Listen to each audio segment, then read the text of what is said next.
Une fois que la supervision a été activée dans tous les équipements du réseau, c'est-à-dire les clients, les routeurs et les switches, nous allons parler aujourd'hui des dashboards. Les dashboards vont permettre d'afficher les informations d'une manière graphique. Donc, on se dirige vers le serveur de supervision et nous avons un dashboard par défaut. Dashboard, ce sont des tableaux de bord. Donc, clique sur le tableau de bord. Nous aurons un tableau de bord par défaut. Celui qu'on a lorsqu'on installe Zabbix. Celui qui est là, quoi. On voit les informations basiques par rapport à notre serveur de supervision. Ce que nous avons fait aujourd'hui, c'est de créer notre propre dashboard, ou bien notre propre tableau de bord. Donc, ce que nous avons fait, bon, pour ce faire, on vient dans les trois points qui sont là, le menu qui est là. On clique sur Créer nouveau.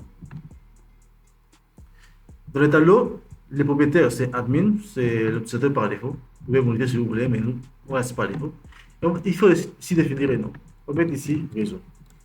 On va mettre ici le nom réseau. La période d'affichage pour la page par défaut, on va mettre ici, bon, 10 secondes, c'est bon. 10 secondes, c'est bon. Démarrer le diagramme automatique. Voilà, ok. On clique sur appliquer. Donc, ça, c'est notre tableau. Il faut maintenant définir quels sont les éléments qui seront affichés dans le tableau. Dans le tableau réseau que on vient de créer. On va cliquer ici, on clique sur tout là. On va choisir les types.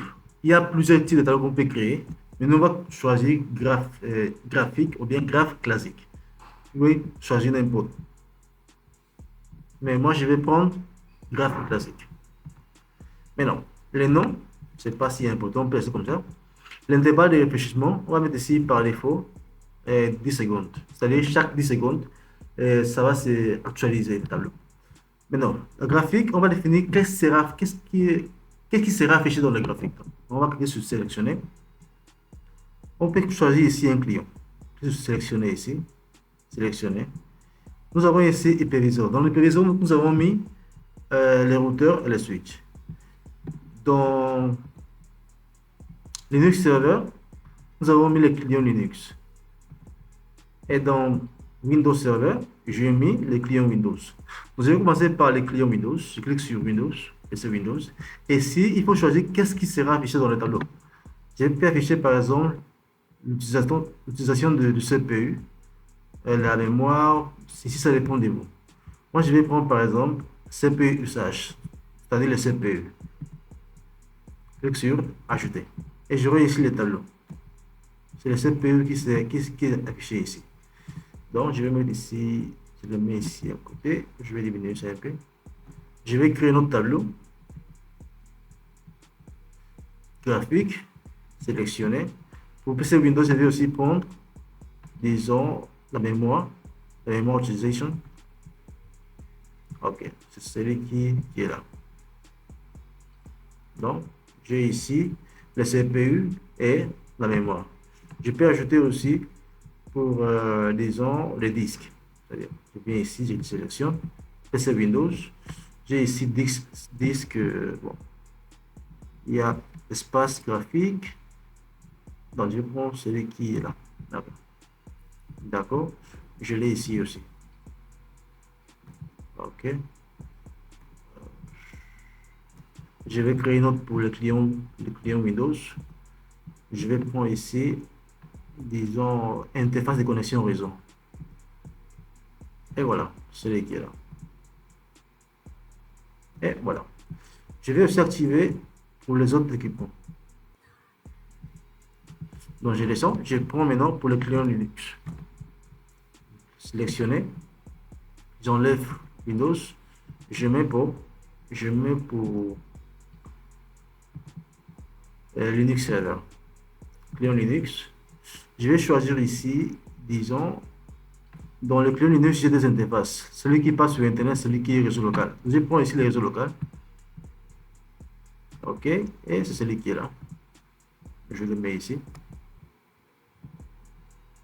Même pour que ça soit un peu plus lisible, je vais diminuer un peu la taille. Je le mets de cette façon. Okay. Je le mets de cette façon. Je le mets ici. Ici, c'est à vous de jouer. Donc, je mets. C'est à vous de jouer comme vous voulez afficher les informations. Là, je le mets ici aussi. OK.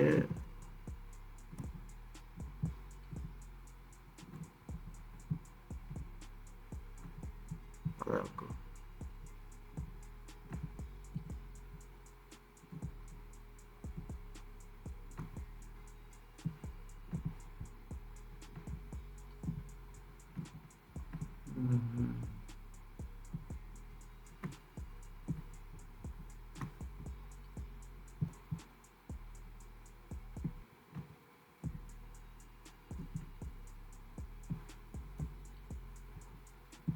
Ici, c'est à vous de jouer.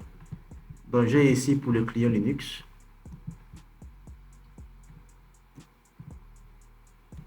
Je peux s'activer une autre pour le client Linux sélectionné. Je mets ici, disons, le CPU. OK, celui qui est là. Je peux aussi mettre pour les routeurs et le switch. Je sélectionne. J'enlève ça. Sélectionner. Sélectionner. Hyperviseur. Et ici les routeurs. Les routeurs, l'interface phase 00 qui est reliée au réseau local, c'est celui que je vais prendre. Donc, nous l'avons ici. Ok, je vais aussi activer pour le switch. Switch. L'interface, nous avons plusieurs interfaces. Donc, l'interface qui est connectée de ce côté, Ethernet 00. Je mets ici Ethernet 00 sur le réseau local. Ok. Donc, voici la création d'un tableau personnalisé. Bon, c'est à vous de choisir qu'est-ce que vous voulez afficher ici dans votre nouveau tableau. Une fois les éléments placés, n'oubliez pas de cliquer sur sauvegarder les modifications. Et le tableau a été déjà créé. Donc, dès qu'on va lancer le serveur supervision, nous aurons ici le tableau de bord qui a été créé. Bon, on se donne rendez-vous dans la prochaine vidéo.